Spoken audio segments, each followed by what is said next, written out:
you! I'm sorry, that was actually quite strange. When you sort of get brought on by the MC, the first thing you do is shake his hand. But because the way he was dressed, I almost went, oh, hello, thank you. Really embarrassing. Anyway, guys, it is lovely to be here this evening. I'm actually not from Bristol myself. I am from London. Yes.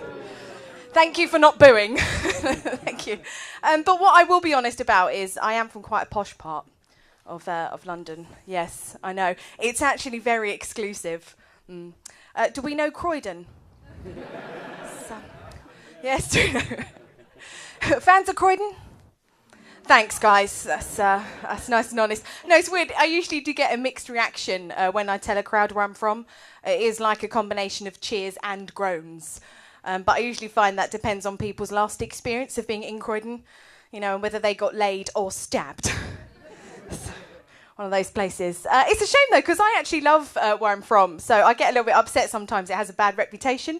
And the one thing people always want to ask me about were the riots, you know, the London riots. Do we hear about those? Yeah, it was scary when it happened. It was. This is great. I love we've got little mumbles of people sort of, yes, that's what happened, that's what happened. That was great. But I actually was quite scared when the riots kicked off in Croydon. I was in the middle of the high street at the time, and it was loads of like young people burning stuff down, and they were looting places. And I got really nervous and scared. So what I did is I went and hid myself in KFC. Yeah, because I thought, you know what? They're not going to harm the mothership. Safety first, people. Safety first. But when I was in KFC, I actually had one of these really bizarre when in Rome moments. I was like, I've never had a bargain bucket. I've not. So I was like, I'm going to try one. So I ordered my chicken. I sat down. I was eating it. And I was watching what was going on outside the window. And then I realised, oh, in Croydon, they probably call that dinner and a show. Bless them. One off the bucket list. Hey, sorry, I'm really apologise. I'm better than that. I am. But no, as much as I like to joke about where I'm from, there is that part of me that does get upset that it has a bad reputation because, you know, all my family and friends live there. I still do love it. So I get a little bit gutted when I realise no one's going to write any songs about Croydon, are they? I mean, I think there's certainly never going to be any nice poetry. And I was thinking today, the closest we come to any kind of written word is just all the graffiti, which is everywhere. But I saw the best example today, guys. I was out in town doing a little bit of Christmas shopping, and I got caught short and had to use one of the public toilets. And when I shut the door, I saw that someone had graffitied the whole back of it. And written on there was, if you want sex, phone this number. Now, because it was a public toilet, someone had then written underneath that, are you male or female? Valid question. And then written underneath that, in capitals, was, yes. So, it's my hometown. That's romance, Croydon style, which is good. So did we have any happy couples in? Good, mainly the unhappy ones then. That's good stuff. I myself, actually, I am in a very happy couple. And guys, some good news. I just got married. Yes, thank you, yes. In Vegas. Yeah, because I'm classy. Which is good. But I didn't want a religious ceremony. It wasn't for me. I had the whole Elvis, pink Cadillac, classy wedding, which is true, and it was good. But the reason I wanted it is because I'm not very religious, but both my parents are. They're both Catholics. But they actually christened me a different religion. They christened me Church of England, so C of E. Do we know C of E? Yeah. It's the least rock and roll of all the religions, if we're being honest. One created specifically by Henry VIII so he could get divorced. You know, to be king. And I asked my dad recently, I was like, why did you christen me a different religion to your own? Because that's quite strange. And he was very honest. And he was like, well, you know, we thought it was a bit old-fashioned and not really suitable for today. But mainly it's because when you're about 6 months old, you were a really stubborn and difficult baby. And therefore I thought that you would definitely need a religion that would one day allow you to get divorced. Which I thought, in hindsight, was inappropriate for him to announce during his speech on my wedding day. Thanks, Dad. That was good. But I'm enjoying being married. It's quite good fun. The thing I love the most is that you have just the one anniversary to remember. And that's good for me. I have a rubbish memory because when you seem to be dating for a long time, you seem to have loads of different anniversaries. Like an anniversary of when you go on your first date, and then another anniversary of when you have your first kiss, and then another anniversary of when you first have sex.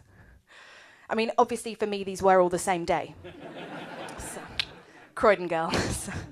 It's how we say hello. Don't ask how we say goodbye because it's disgusting. It's foul. But I'm trying to be a good wife and stuff like that and communicate loads with my husband. I hear that's important. So we have this rule now because I like to gig quite a lot. Whenever I get in from a gig of an evening, he actually works from home. So the first thing I do, go in and see him, ask him how his day is. Standard stuff. But when I got in from my gig last night, he was in a brilliant mood. And he was like, "Oh my God, Sarah, I've had the best day today. It's been brilliant. Today, I measured my penis with our Joseph spaghetti measurer."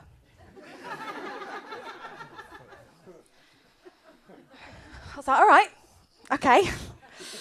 And he's like, "Well, I'm big enough to feed a family of 4. So that's what I'm married, which is great. But the weirdest thing I found, having only been married for a few months, people are constantly asking me when I'm going to have kids. When you're having kids, I'm not going to have kids. I actually don't like them. So, okay, I'm going to be honest. Yep. Okay. I appreciate that support, so I'm going to be honest now, right? I got bitten by one when I was really little. I've been terrified ever since. It's brutal.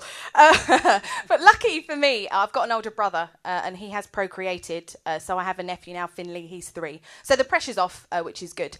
But the weirdest thing happened when my nephew was born. My brother, he bought me as a present a swear box. Do we know what I mean by swear box? Yeah.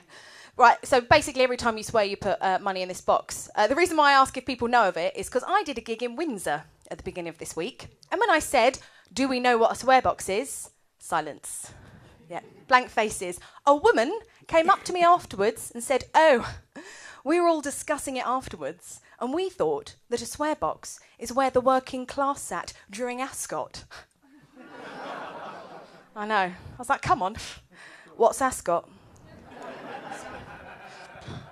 So I was quite, I was a little bit offended when my brother bought me this swear box because I didn't think I swore that much. And he was like, "No, we just think you're a bit sweary. We don't really want it around our kid. So every time you swear, put some money in the box. Then when it's full, give that money back to Finley as some sort of present." He was like, "No biggie, just think about it."